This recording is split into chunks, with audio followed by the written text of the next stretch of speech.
is my song, O God of all the nations, a song of peace for lands afar and mine. This is my home, the country where my heart is. Here are my hopes, my dreams, my holy shrine. But other hearts in other lands are beating with hopes and dreams as true and high as mine. My country's skies are bluer than the ocean, and sunlight beams on clover leaf and pine. But other lands have sunlight too, and clover, and skies are everywhere as blue.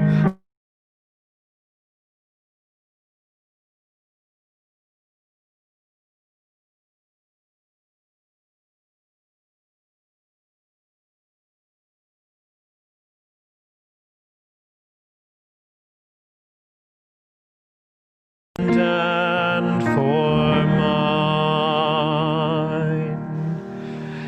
We are so happy you are here with us this morning. It is the best place to watch worship anywhere, ever maybe. Happy 244th birthday of our nation.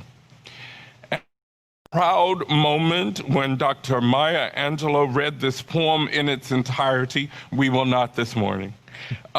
She read it to our nation. Our country had done the impossible and put a man of African and American descent in the office of the president.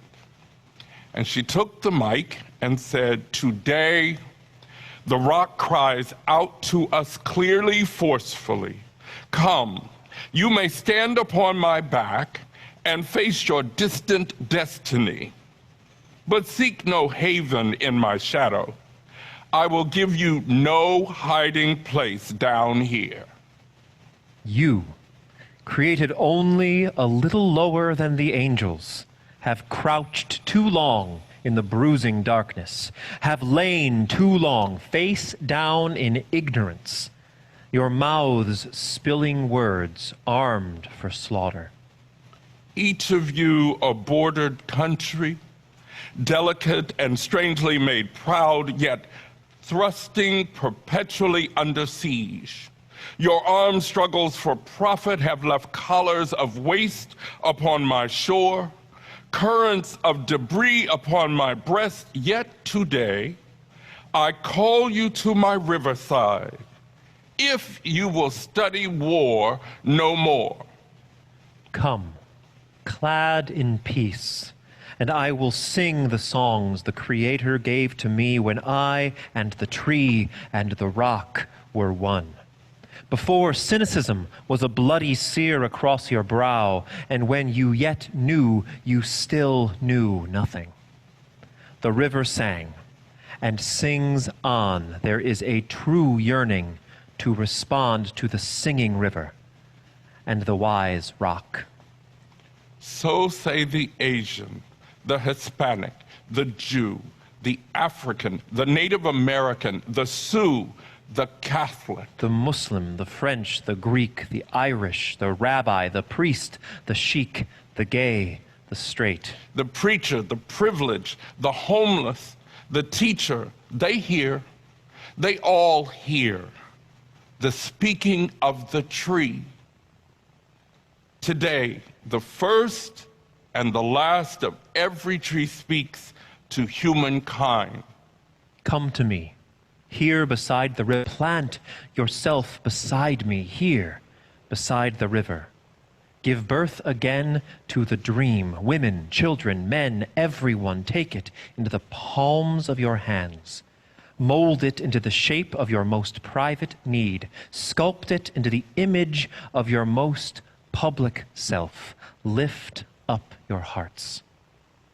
Each new hour holds new chances for new beginnings. Do not be wedded forever to fear, yoked eternally to brutishness.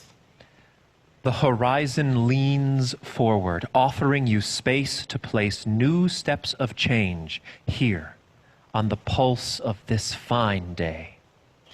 You may have the courage to look up and out and upon me, the rock, the river, the tree, your country, no less to Midas than the mendicant, no less to you now than the mastodon then. Here, on the pulse of this new day, you may have the grace to look up and out, and into your sister's eyes, into your brother's face, your country, and say simply, very simply, with hope, good morning. Good morning. Good morning. Good morning. Welcome to the Sunday morning worship with the Unitarian Universalist Congregation of Atlanta, a beloved community that changes lives.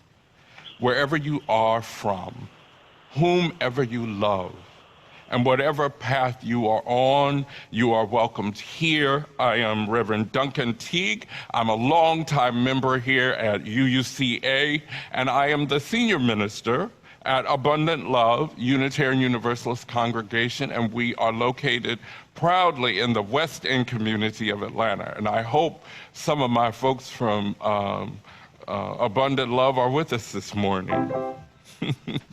Please.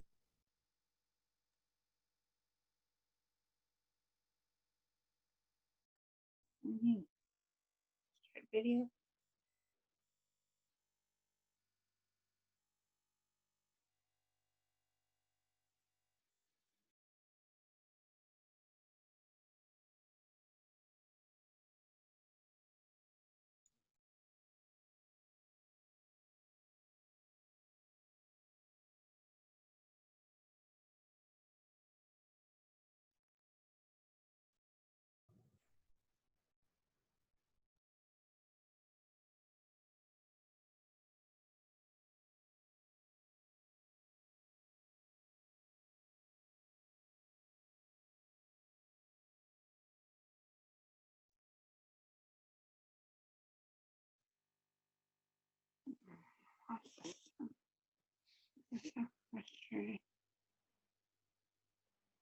Be a link placed right about now, thanks to our gods of technology here, in the live stream chat.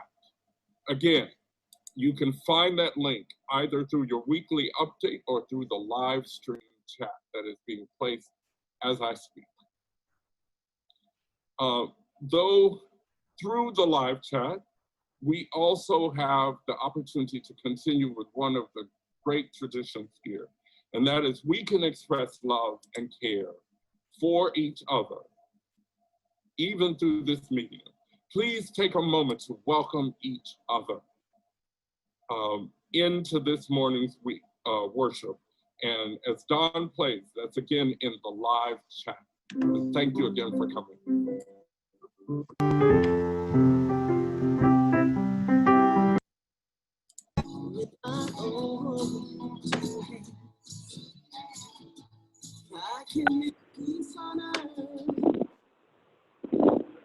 Hello?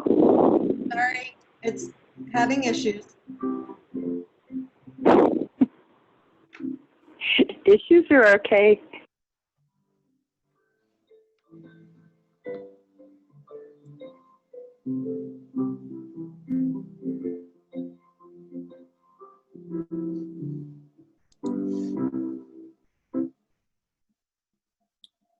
Again, we're very grateful and so glad that you chose to worship with us this morning. So on Stevie Wonder's 1976 album, Songs in the Key of Life, truly one of the greatest albums ever recorded. He touches on many themes, but one major theme is a strong rebuke of how America treats the African American community. And in no song is his rebuke more biting than in Village Ghetto Land. Another layer to it is the accompaniment, which is Mozartian. It's classical. It's a sardonic lean towards what the broader American community might be listening to, and yet, but with these very strong, powerful words. This is Stevie Wonder's Village Ghetto Land.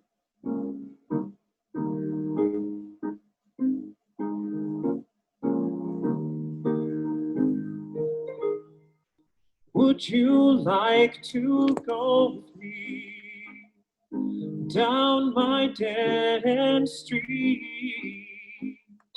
Would you like to come with me to Village Ghetto Land? See the people lock their doors while robbers laugh and steal. Beggars watch and eat their meals from a garbage can.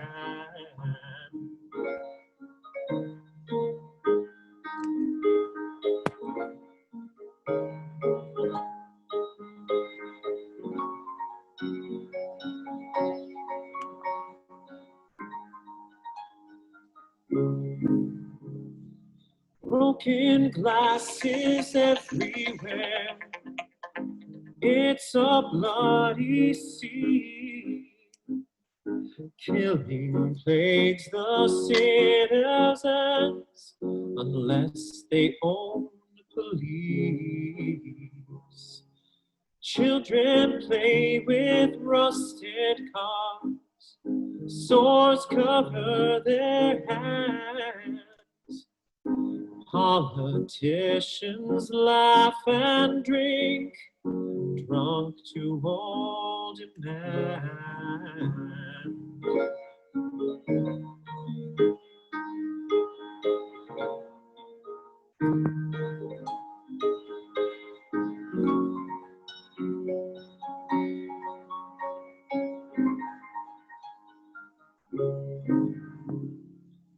Families buying dog food now.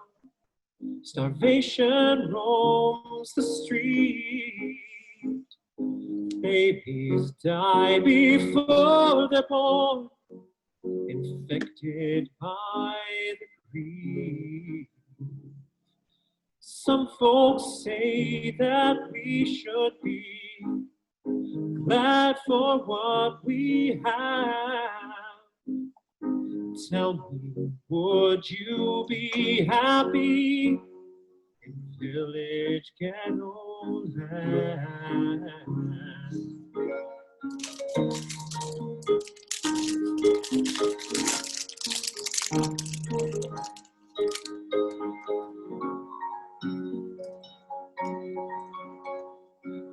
Village Ghetto Land.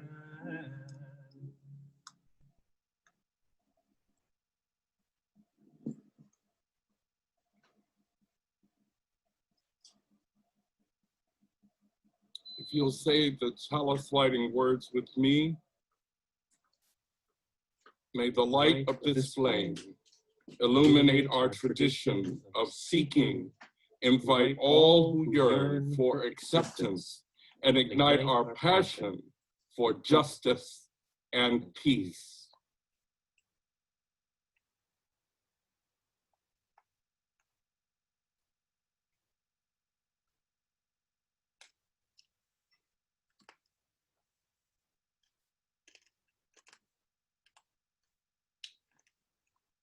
Now let us rise together in body or in spirit and join Meredith and Spencer Milby in our movement prayer.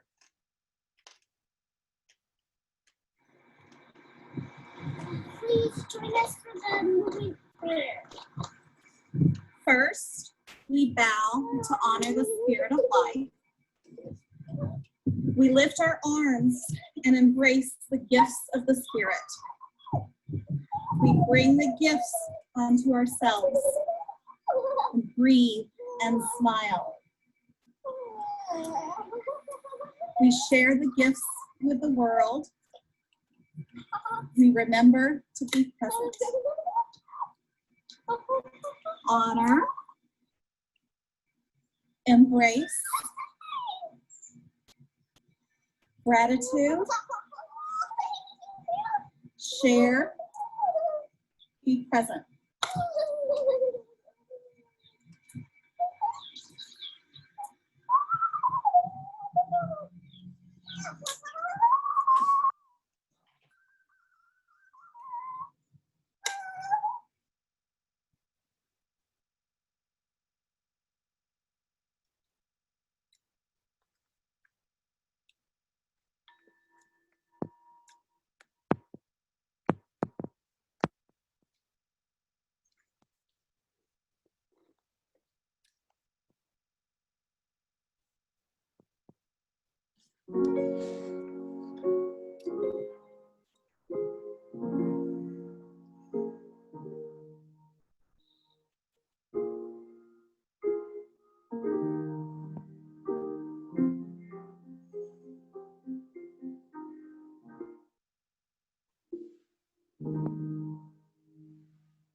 Every night and every morn, some to misery are born. Every morn and every night, some are born to sweet delight. Joy and woe are woven fine, clothing for the soul divine. Under every grief and pine runs our joy with silk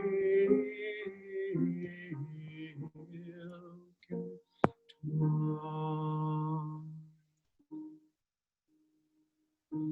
Let us put our hands on hearts. Feel the warm connection. Let love in this moment flow. Say to yourself silently, I will love myself. I will love others. And that love will heal the world.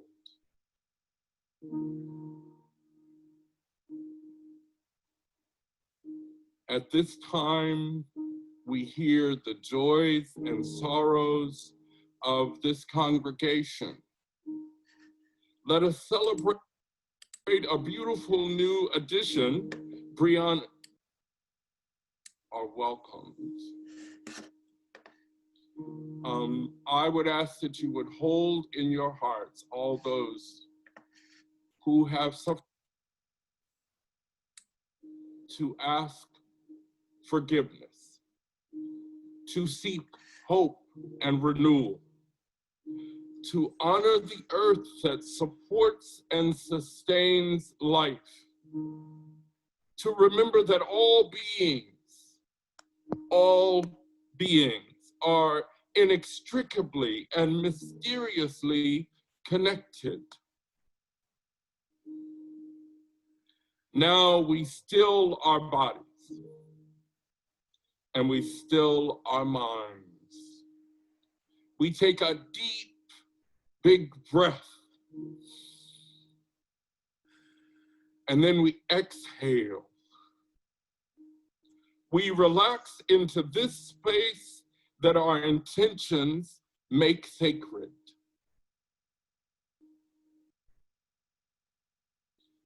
We enter into the wise silence.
It is right, it should be so.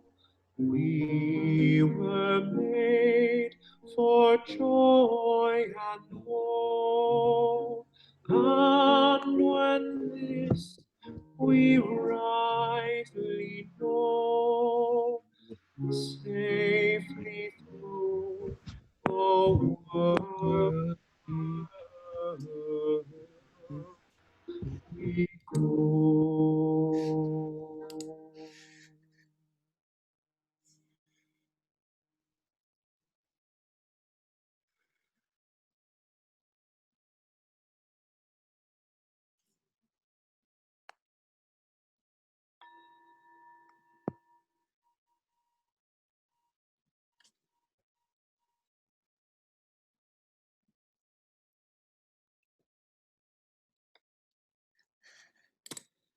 It was on a Thursday morning in early March that Reverend Strauss called me to say that our guest minister and guest musician weren't making the trip to Atlanta.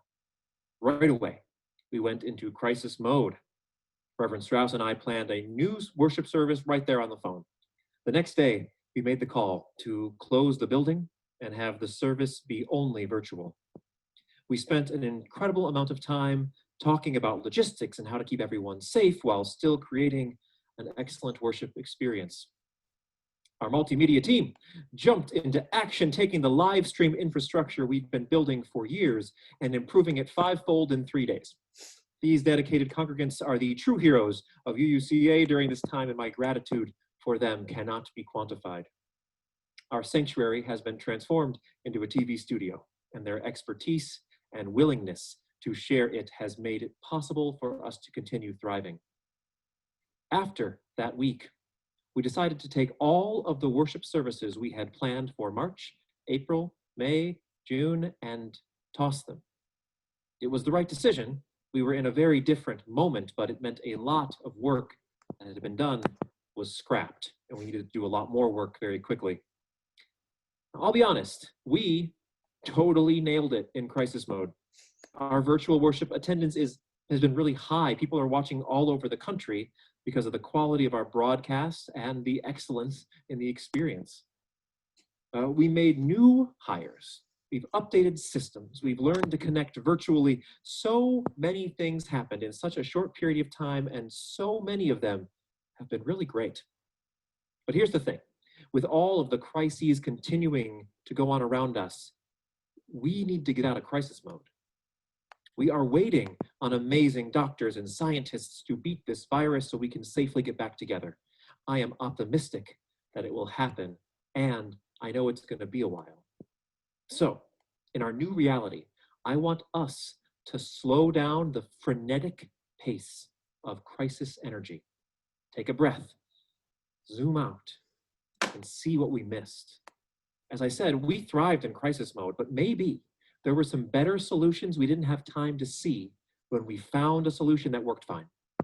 Maybe we've been operating in paradigms that don't serve us, and there are things that work in person, but could work very differently and maybe even better virtually.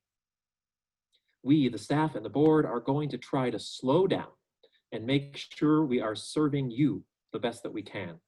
You, the congregation, should be thinking about ways to serve your fellow congregants. Sometimes that's as simple as connecting by phone, by email, by Zoom. There are so many more ways we can thrive as a community if we draw the circle wider and have more people involved. Head on over to uuca.org/give for all the ways you can support our spiritual community. This morning's offering will now be given and gratefully received.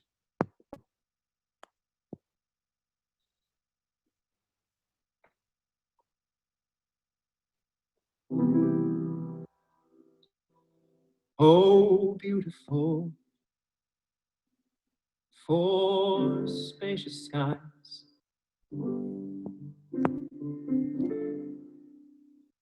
for amber waves of grain,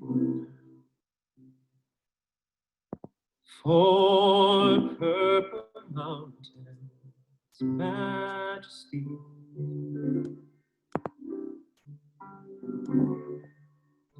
Above the fruited plain, America, America.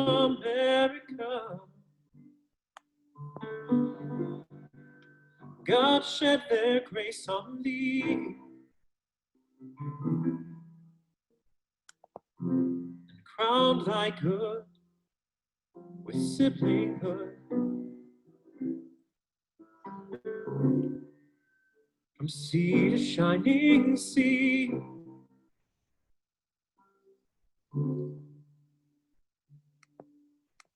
I was born by a river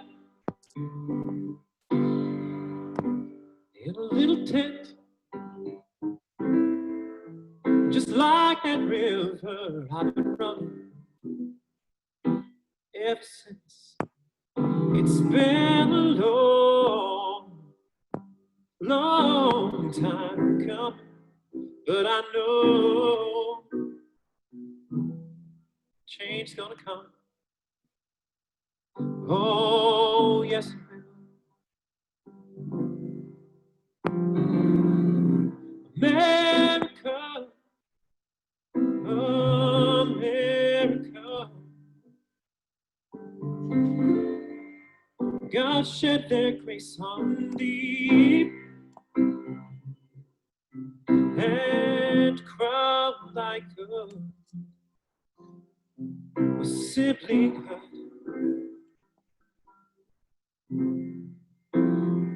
From sea to shining sea, from sea to shining sea.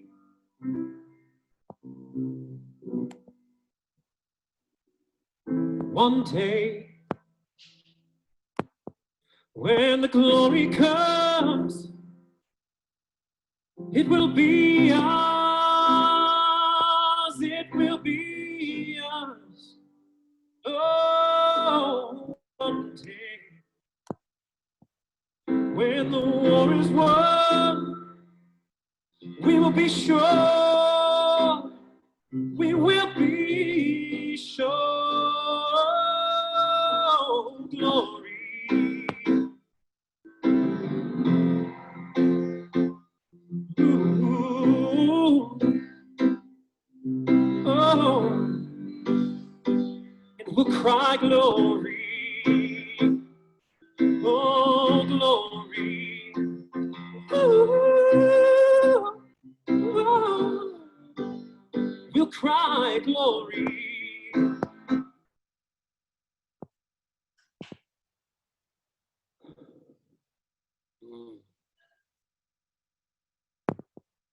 Thank you for your gifts. Thank you for caring about this community, keeping it strong. Let us join together in the dedication of the offering to the work of this congregation, which is weaving a tapestry of love and action we call community. We dedicate our lives, and these our offerings.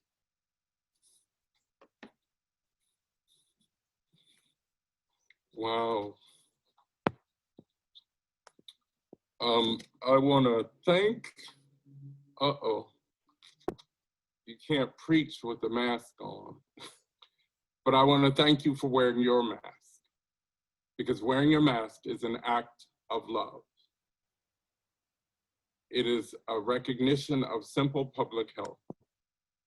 We don't have to wear them this morning because we're social distancing here at UUCA, but I want to thank you for caring about me and other people by wearing your mask, and I care about you by wearing mine.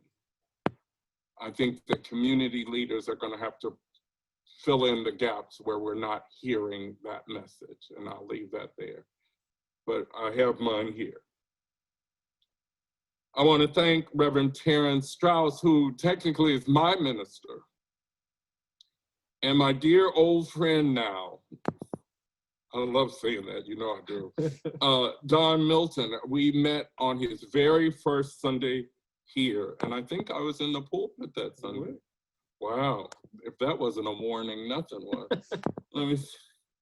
And I want to thank the worship team for inviting me back to my own congregational home. And I thank Abundant Love for tuning in this morning.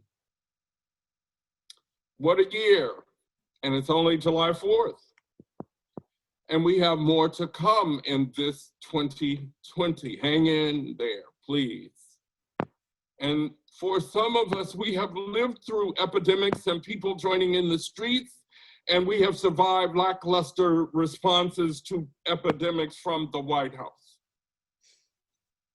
And with all due respect and regard to the phenomenal changes taking place, even as I speak this morning, some of us have not lived through those other times. They are too young. And so it's time again for those able to be in the streets, where every now and then we historically have to go, for them to be in the streets. We must claim and readjust this notion of freedom that is in our songs. By the way, for the younger people listening, Don did a medley. That's part of the emphasis behind this sermon, is that we have these lofty notions in these patriotic songs that we especially haul out around this weekend. And we don't know the difference between America the Beautiful and My Country 'Tis of Thee, or some of us weren't taught all these songs. And then our popular music, like Glory, like the song by Stevie Wonder, have to tell the real truth about who is not being included, or more correctly, who was excluded, while we sing about liberty and justice. And while I'm at it, Black trans lives matter. Black trans lives matter. We don't have a song that says that yet. So we just have to say it. I want to ask, when do the songs of patriotism move us, and why? And what should I care? But I do care. My Black, queer as a $3 bill life matters, and I am American too. And to be clear, as also Lois Reitzes, our longtime local Atlanta radio personality on our national public radio station, said, patriotism is not nationalism. We are who we are as a nation because of some things that no one can be proud about. And someday we must become a nation in cooperation with the rest of humanity before we perish like fools. So if you tuned in this morning for nationalism or to have that supported, you can tune out now. As an African American, the song says, I got a right to sing the blues. And this morning, I want to proclaim I got a right to sing America, my country, 'tis of thee. In this complicated mess of a nation, I get to do both. Even more now with the pain and fear in my heart. Oh, beautiful for spacious skies. And I'm challenging you all to visit Western Kansas.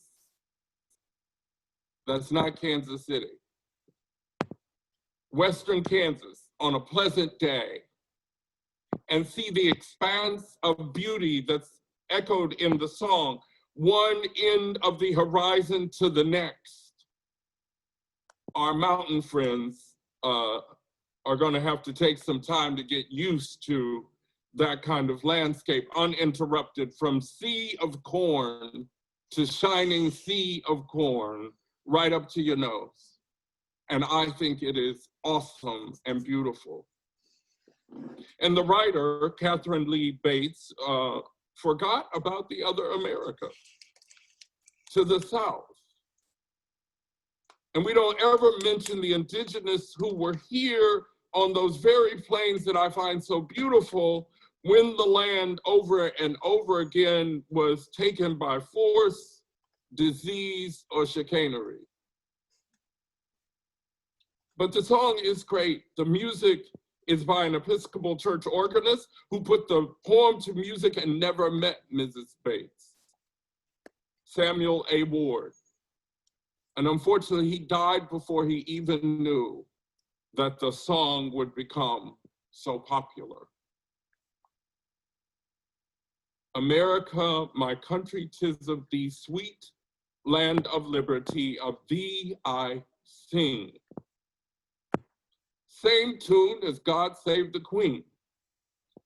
No, I'm not going there. With the same opening line. We fought 2 wars to establish our freedom and independence from the rule of England, only to sing the same tune as God Save the Queen. Interesting. America, my country, 'tis of thee. Kelly Clarkson, local Georgia girl, a new winner of American Idol, was wailing away in the 20-degree weather at our inaugural of our first African-American president, Barack Obama.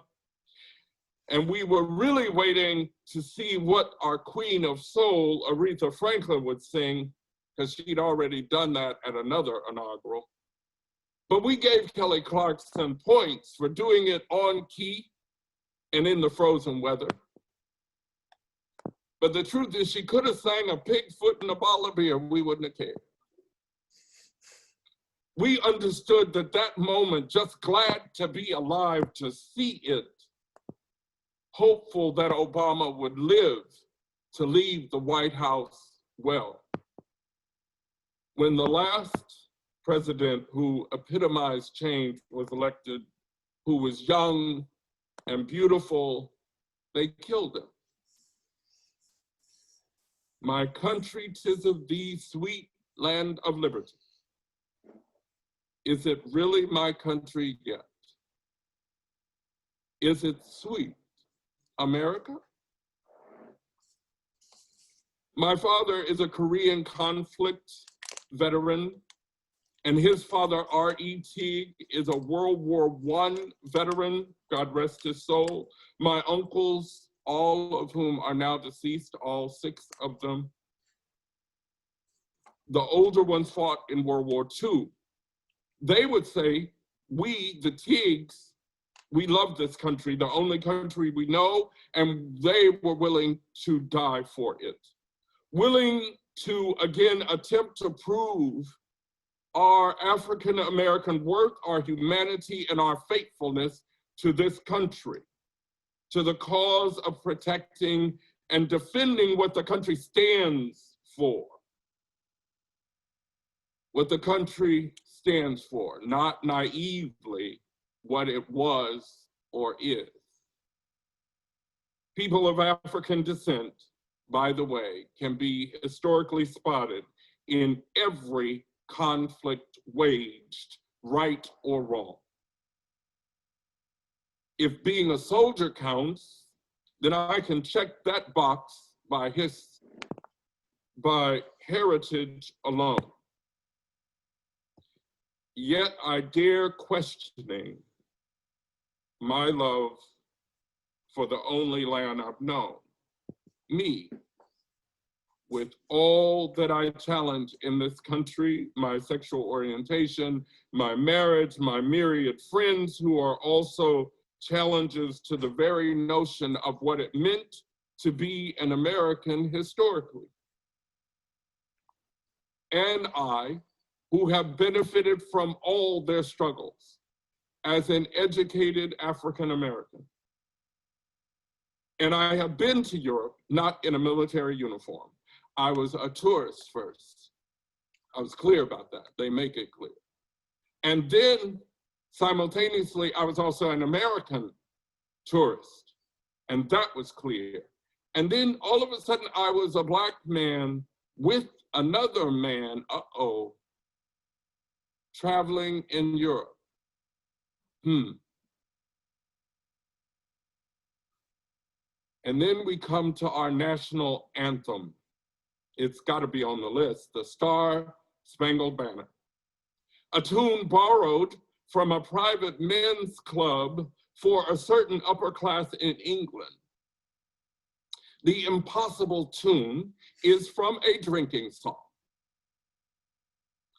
The lyrics that we sing are by a poet who wasn't even that famous, Francis Scott Key, but he just happened to be at the right place when, after 25 hours of bombing, our flag was still flying during the second battle of our independence in 1812 from Great Britain.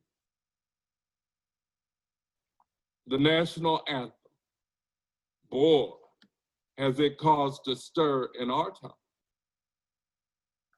And then there's this moment when an incredibly young, beautiful Whitney Houston glides over to the impossible musical note leaps and the lyrics we all know. It's the 1991 Super Bowl 25. She emphasizes the phrases we love, the bombs and the rockets' red glare for our football faith. Her voice is full. America was going to save something in the Persian Gulf also. And we dare not look on the ground, but stand and look up, just as we were taught. At that moment, we are looking up, and where we see is that we are sending young Americans into war again, as Whitney is singing. The Gulf War now was a long time ago in our digital culture. We were preventing a former ally of the FBI, by the way, from doing what we had done all over the planet. We are still at war, by the way, that was based on a war that was based on another war and another war. I just wanted to remind you. Concerning the national anthem, Colin Kaepernick took a knee, he didn't stand, during the same song at several football games just a few years ago. Also young, handsome, also African-American, and a two-time Super Bowl quarterback. The nation, many in our nation, could not take it. He was not there to remind us of our racial scars, the wounds, and our contradictions with the lyrics, and the young African-American men brutally killed by police. He was there to entertain and uphold our faith and reaffirm our belief in football. He just took a silent knee during the national anthem. He is still out of a job with the NFL, whose national leadership is now making statements about racial justice and negotiating team ownership with Beyonce's husband. I am proud of Mr. Kaepernick. He will be respected as a great quarterback and even more as a prophetic champion for racial justice. America acts as if we're ready to finally now discuss this racial thing. Finally, again. And if we do, even after horrific 9 minutes of murder, it will be as Americans. As fraught as the conversation is, it must be as Americans. There is no prosperous American story without the free 300-year contribution of the horror of slave labor. There is no prosperous American story without the recognition of the recent and past police brutality. And prior to that, there is no prosperous American story without the stolen lands from shore to shore from the indigenous people of this country. Surprised that now who suffers from the pandemic demographically most in our country?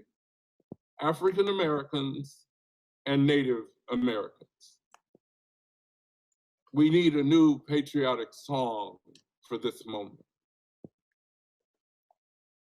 I'm going to close my quick exploration of patriotism with a vision, because I still believe in this country. The Smithsonian opened the African American Museum of History and Culture, and the opening had several events, including a concert, Taking a Stand. September 2016 was the original broadcast, and the music showcase was tied to the exhibits, and the displays link our African American cultural and musical contributions as people and to what was in the museum. And there's a plane in there flown by the Tuskegee Airmen.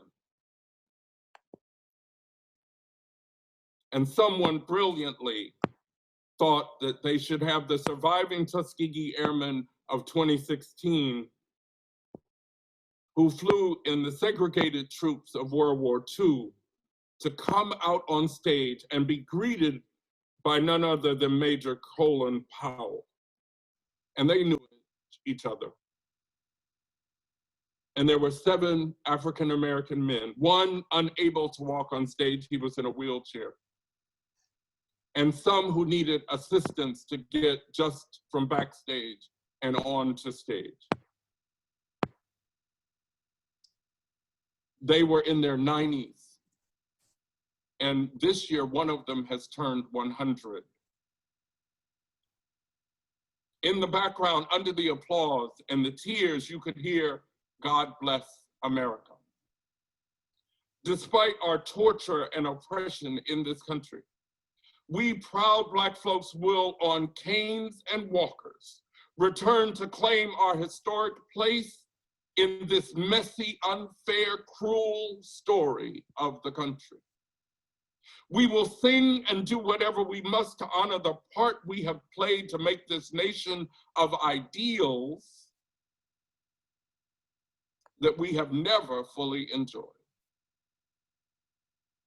But also be clear, there are moments when all the pain is surpassed by the love and power of our commitment to make this place home. It is ours. With all the broken promises in every lyric, this is ours too. Of thee I sing.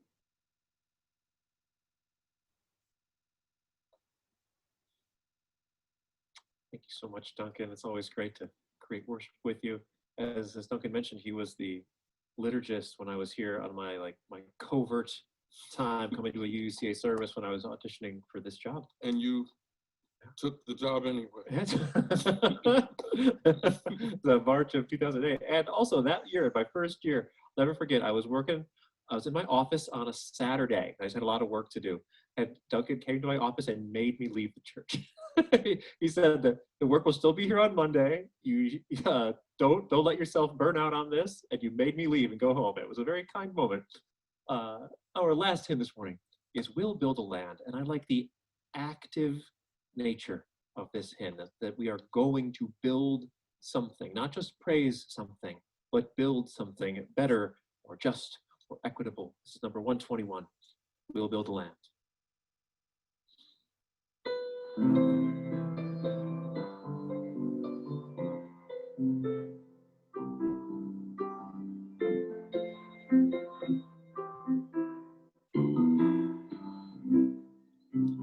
We'll build a land where we bind up the broken. We'll build a land where the captives go free, where the oil of gladness dissolves all mourning. Oh, we'll build a promised land that can be. Come build a land where sisters and brothers, anointed by God, may then create peace, where justice shall roll down like waters, and peace like a never-flowing stream. We'll build a land where we bring the good tidings to all the afflicted and all those who mourn, and we'll bring them garlands instead of ashes. Oh, we'll build a land where peace is born. Come build a land where siblings and sages, anointed by God, may then create peace, where justice shall roll down like waters, and peace like a never-flowing stream. Come build a land where the mantles of praises resound from spirits once faint and once weak, where like oaks of righteousness stand her people. Oh, come build the land, my people we seek. Come build a land where siblings and sages, anointed by God, may then create peace, where justice shall roll down like waters, and peace like a never-flowing stream. Our spiritual takeaway for this week, I'm giving it age specific. This is our 244th birthday. I challenge the youth in the audience and the children to find out what happened on the day our country was born. You will find out that it wasn't a church meeting. And then I want you to find out what happened on the day you were born. For our more mature people with us this morning, I'm going to ask that you do something patriotic this week, like check your voting rights status, check your polling place, and make sure you're registered, because we have important work to do this November. If you are able to join the marches, we applaud your patriotism, as we have often had to do in this country, march in the streets. If you can't, maybe you can do something patriotic like take some iced tea to the marchers. Thank you so much for welcoming me back to my home church. Our closing words are, if God, then God bless this experiment, America, and bring us to live in justice and peace. If not God, may we come to our senses and live out of our best hopes and leave none to suffer. Of thee I sing. Thank you so much. Have a wonderful Sunday.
Well, welcome back to First Parish in Needham. I invite you all to unmute your mics to say good morning to each other for a few moments, and then we will start our own social hour. This might be a good chance to get yourself your own cup of coffee or take a little break and come back in a minute or so. Good morning. You'll hear our bells ringing when we start. Take some of this.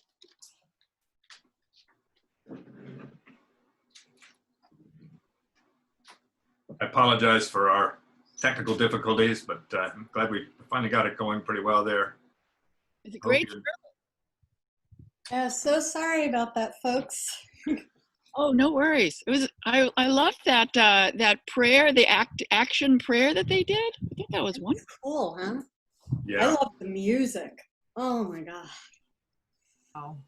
Becky, I'm so curious. What did you just see? I saw the binoculars go up.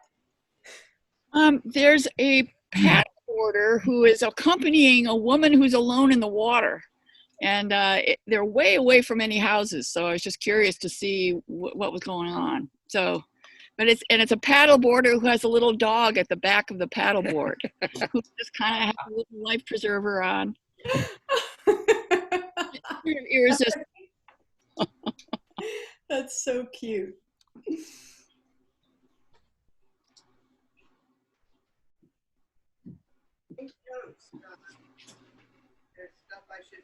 I see we still have 21 connections. Maybe I should start playing our little bell.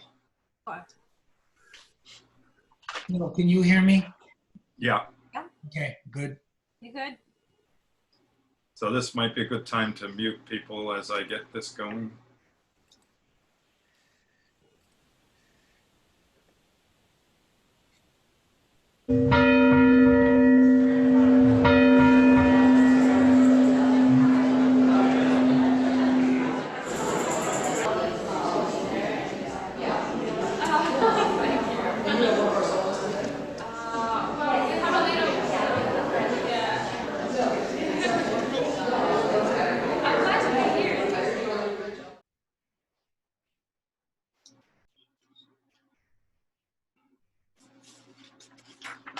So good morning, everyone, again. I'm Phil Lyons, if you joined us in the middle of that service.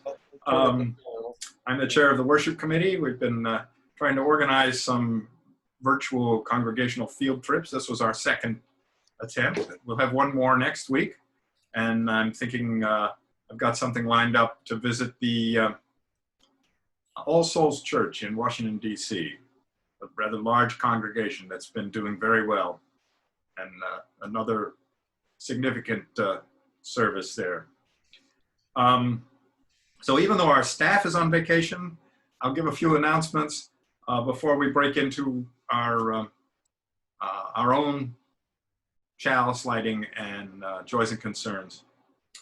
So we're still continuing with a few of our own lay-led service virtual gatherings. The meditation ministry group will continue to meet on Thursday evenings at 7:30 on Zoom. Lynn Jakowski will continue to lead activities for artists of all talents on most Friday mornings at 10 a.m. through to the end of August anyway. The Writing Escape group, led by Nora Hussey, will continue to meet on Thursdays at 11 a.m. on Zoom. And the Caregivers Support Group will meet again August 16th at 10 a.m. on Zoom. All the links to those things are in the June bell notes. If you look back, I hope you saved that email. If not, check with a friend who might be able to forward it to you again from their mail history. And the links and passwords were in that email. One more recent addition to that list of activities, the The Lane Lyceum did an interesting presentation about Pechacucha, and we have a new group called, I think I'm pronouncing it right, Pechacucha Creators. It just started up. So they're going to meet on Monday, July 27th at 7:30. To get a link and find out more about that, you can contact Leslie Nelkin or Wendy Blum. So now, just to be clear, the church building is still closed for congregational activities until the end of September, even though the Needham Children's Center has reopened. So please, if you need to contact the church office, use phones or email, and be aware that although Susanna is now back in the office from her vacation, she's working reduced hours for the rest of the summer. She's only present there on Tuesdays and Thursdays, so please be patient with voicemail and email. If you need pastoral care, you can phone the church office and leave a message. Our pastoral care associates check those messages regularly. And finally, I want to remind you that our services are recorded and made available on our YouTube channel for streaming after the Sunday, thanks to Tom Gaiman. So if you miss one of these services and want to check it out, go find it on our YouTube channel. So now let me introduce Rick Vincent, who's our pastoral care associate for this coming week, who will lead us in our chalice lighting and sharing of joys and concerns.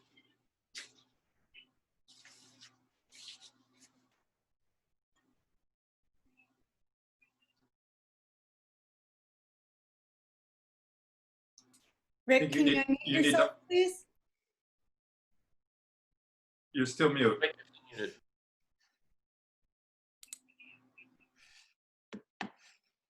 I think you're good now, Rick. Yes, I am. Thank you very much. I'm having trouble with my mouse. We will silently light a chalice for the sharing of joys and concerns. As we do so, you are invited to light your own at home, if you wish.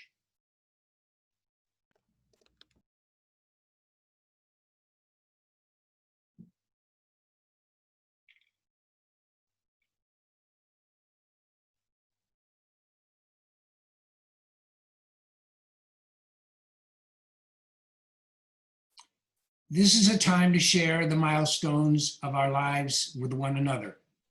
You are invited to share in the chat what is giving you your joy or sorrow at this time. Please share only of your own life or the life of someone you hold dear. Please indicate that you are typing your joy or sorrow in the chat by first typing the word stone, so I will be able to recognize it.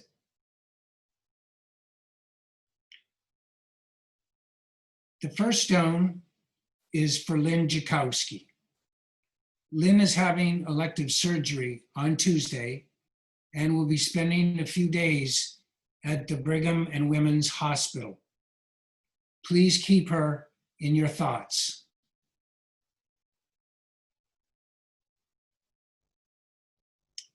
I do not see any other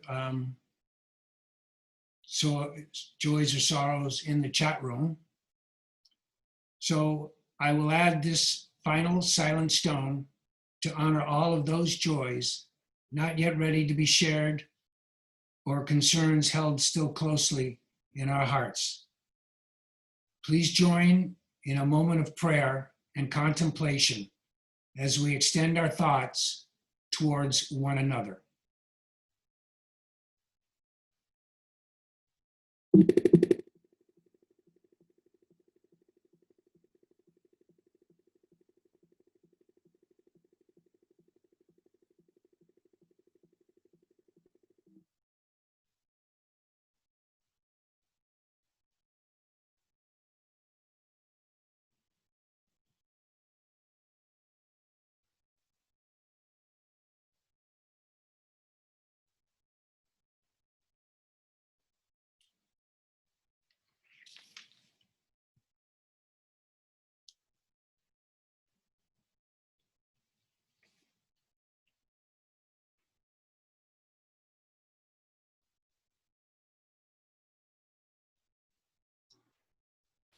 So you may have given to the collection for the service we just saw together, and that's totally appropriate. I'm glad to lend support to the work of our fellow UU congregations, especially when we've enjoyed their worship service made so generously available to us. On the other hand, we too are in need of financial support, and even as we struggle with the challenges of this time of pandemic, we continue to share our plate collection with important local social services. This summer, in July and August, our plate collection is shared equally between First Parish and the Needham Community Council. So if you want to send something to our collection or to pay something towards your annual pledge for either the year just completed or the new fiscal year, you can send in a check, go to our website, or use the text to give instructions, which will appear shortly on your screen. Please enjoy this musical interlude of Irina Georgieva playing a Stanley organ voluntary while the offering is generously given and gratefully received.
Thank you very much for your contributions.